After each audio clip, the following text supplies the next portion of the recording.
April the 7th, 2013. It's a Sunday, and the weather has finally started to warm up. During the week we had sleet and snow. Now it's just warming up. In fact, all I've got on today, as far as tops goes, is a t-shirt and my combat jacket, or DPM jacket. It's nice, really nice. Got Doggie with me. Tried a new camera out on a few shots, mostly close-ups, and gonna get a hammock out, give it a once over, see what it's like. Sit down, a brew and a chat.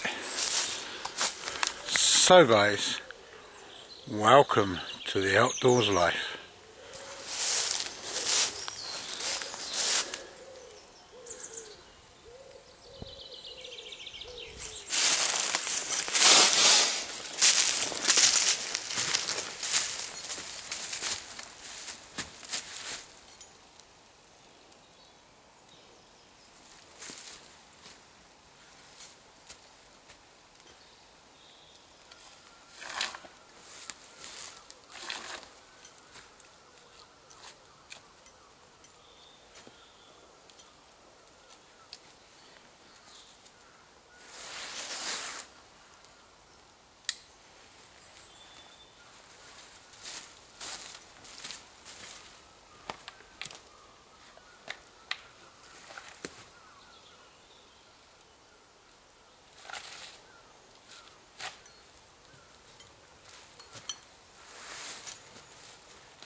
There we go guys. Whoa. There we go, just set the hammock up. Just going to give it a once over, and maybe I'll talk you through the hammock. I'm not going to do a review on it. The ZD Travel hammock, there's enough reviews out there. Maybe point out some personal modifications. I haven't brought out the spacer bars for the chilling, but I'm not capping out overnight tonight. So that's my hammock, and I'm gonna, kettle's coming up to the boil. I'm going to have some pine needle tea this morning, something a little different. Well guys, what a fine sunny day. In fact, it's so good I might even slip this off for a bit. Oh, it's nice. 7th of April, and the spring has finally sprung. It's warm, got Alfie looking down there. At least he hasn't got his hangdog expression today. Well, nice bit of pine needle tea. Not too strong on the pine needles. You have to be careful doing pine needle tea. It can get very resinous and can taste quite bitter. But this isn't too bad. Gentle taste. It's nice and refreshing. Well, not a lot happened in the past week apart from getting over Easter. few reflections on my night out. It was a good night out actually, I really enjoyed it. As you saw, Alfie looked sad, but that's because he has this thing about us eating food. He doesn't mind you for it, he just looks glum. But that's probably anthropomorphising the animal.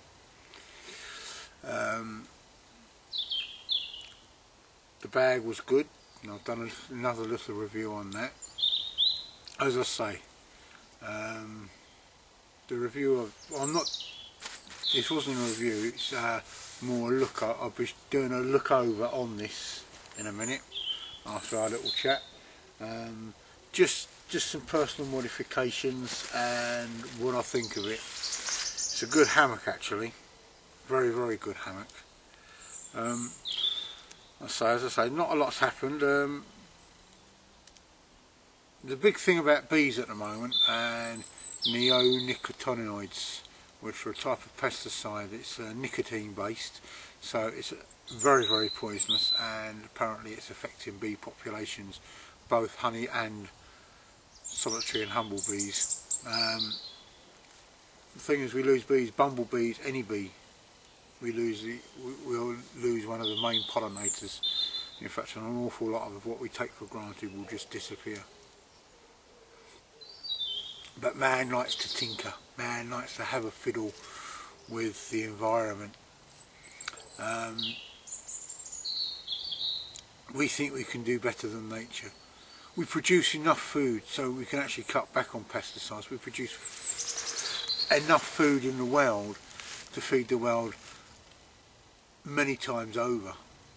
But the big agrochemical businesses will have you think that we need more food to be produced. In fact, we don't. We just need to use it wisely. And there's a crux of the matter. Man is not a wise beast. We can see this by the evidence that he destroys his own environment. Politics aside, what else has been happening? Saw an interesting video by someone on goals of a woodsman. This is my own personal point of view, but I think some people classify themselves as woodsmen, but they're not actually woodsmen. They like camping in the woods, they like playing in the woods, but not woods. What a woodsman, the way I see being a woodsman, is what Avalon's dad did, what her brother does, and what many people, particularly in the southeast of the UK, do, and that is manage and coppice woodland and produce wood for use by other people. They're woodsmen. There's a very good book by Eglin about the woodsmen of England, guys that made chairs, carved spoons, made treen work and other utilitarian stuff from like the Forest of Dean, southeast England. That's being a woodsman. What I do, I class myself as an outdoorsman. I like the outdoors life, and occasionally I find myself thinking, if I could start over, maybe this is the type of life I would aim for. I mean, I've enjoyed baking, but working outdoors and being outdoors doing this sort of thing is great. Which brings me on to a few other things. I often see posts, particularly on Facebook, about how Mears in particular charges too much money for his courses, which I think he does, but then people pay the money in the hope of seeing him or being led on a course by him. Often it doesn't happen like that. He's out doing other stuff, filming and what have you.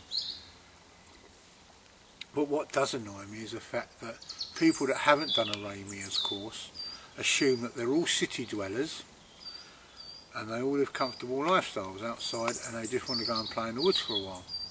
Don't we all want to play in the woods for a while?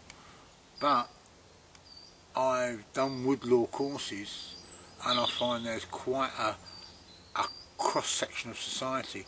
There are people there that have saved 2 or 3 years just to go on a course.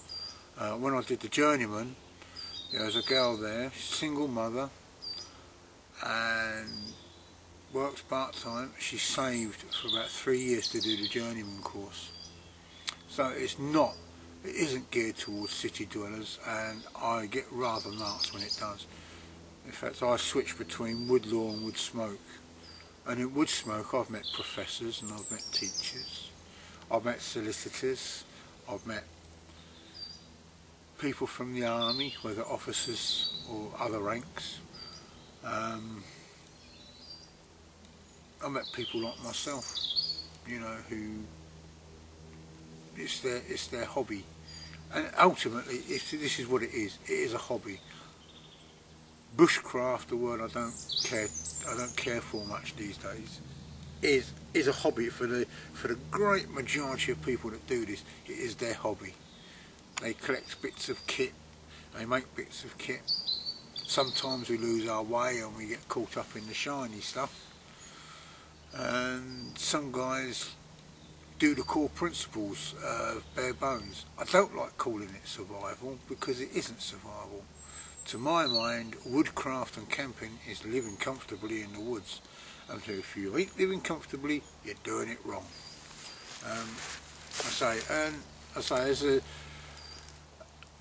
As a thing, I live reasonably close to RM. He's not too far away from here, but regardless of that,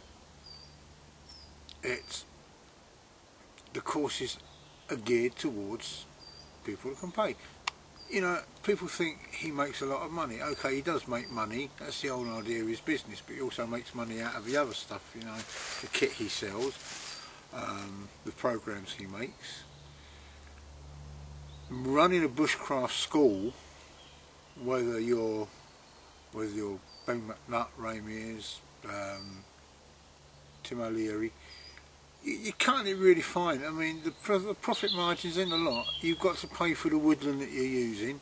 I don't think, I know, well, I'll go up to Cumbria, the wood's rented, and it's the same with Ray Mears. He doesn't own the woodland.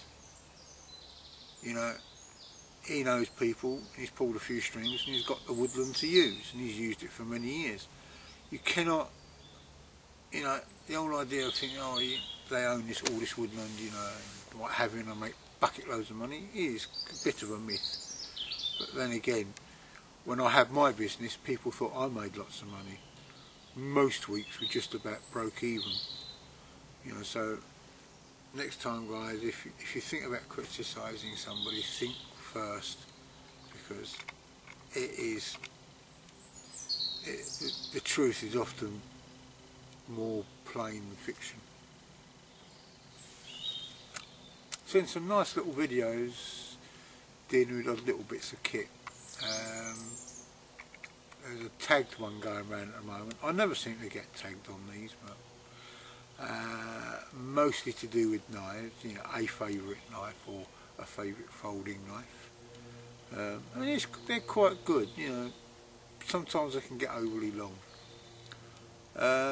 Often there's a favourite bit of kit video.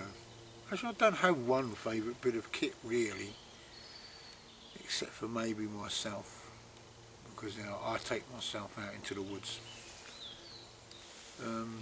Hoping next time I go out I'm going to do a bit of panassing. I've been looking around for some suitable hazel to find a wand with, cut down, make a stick, and maybe just take a really large trout or a small bit of salmon out, hang that over the fire.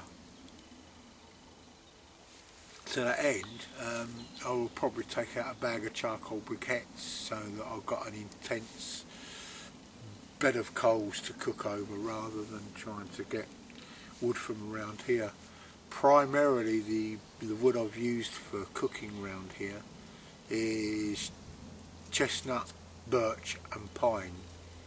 Chestnut splits, the birch and the pine burns really quick, so you spend most of your time topping the fire up. It's starting to get dry now, so it's starting to be able to make a successful fire.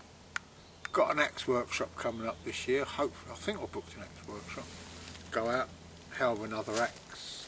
In fact, I've got an axe head to put a handle on.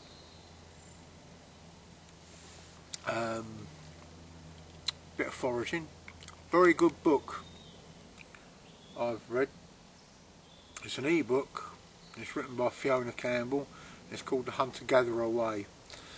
It's not a guide on hunting and gathering, it's more an overview of what life could be if we were hunter-gatherers. Some very good theories put forward. She has similar views to farming that I do. I mean, farming, I think, was the one thing that unbalanced the human race, but then again it's going back into politics and what have you, and I try as best as I can to steer away from it. Other than that, it's just a really nice day. I'm going to try the camera out in a minute. There'll be a few pictures at the end of this, pictures I'm taken with the camera. The lens I'm using is a 50 to 18mm lens, or 50 to 80mm lens. I've got a 55 to 200 indoors, which I bought with the camera at the same time, and all is going well.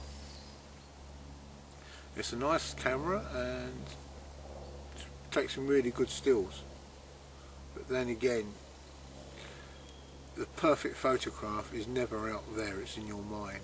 It's the way you compose a picture.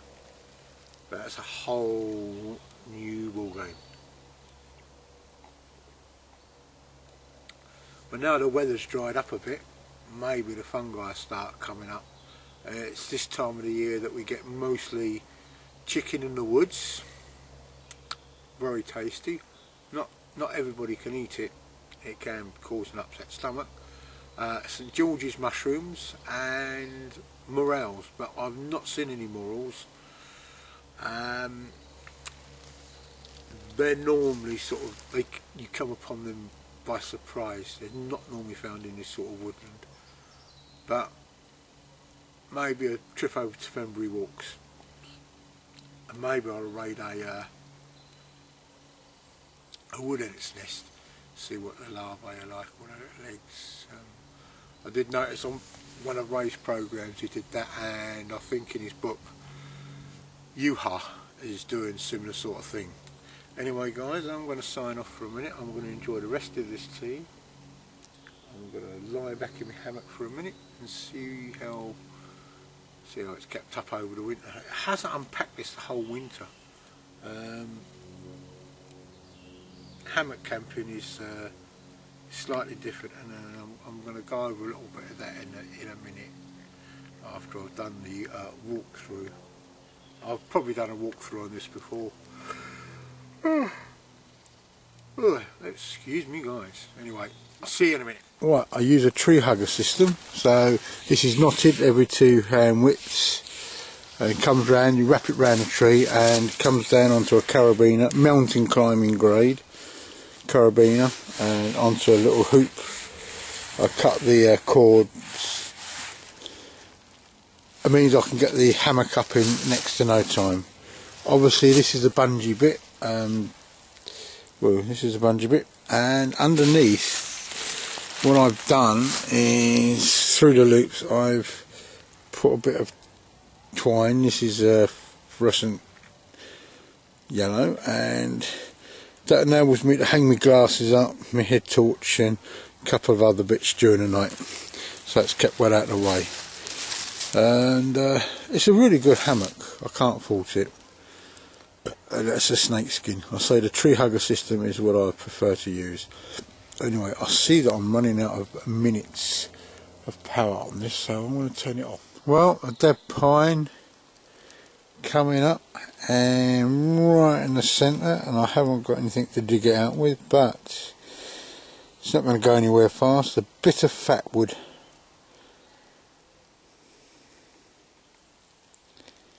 Very nice.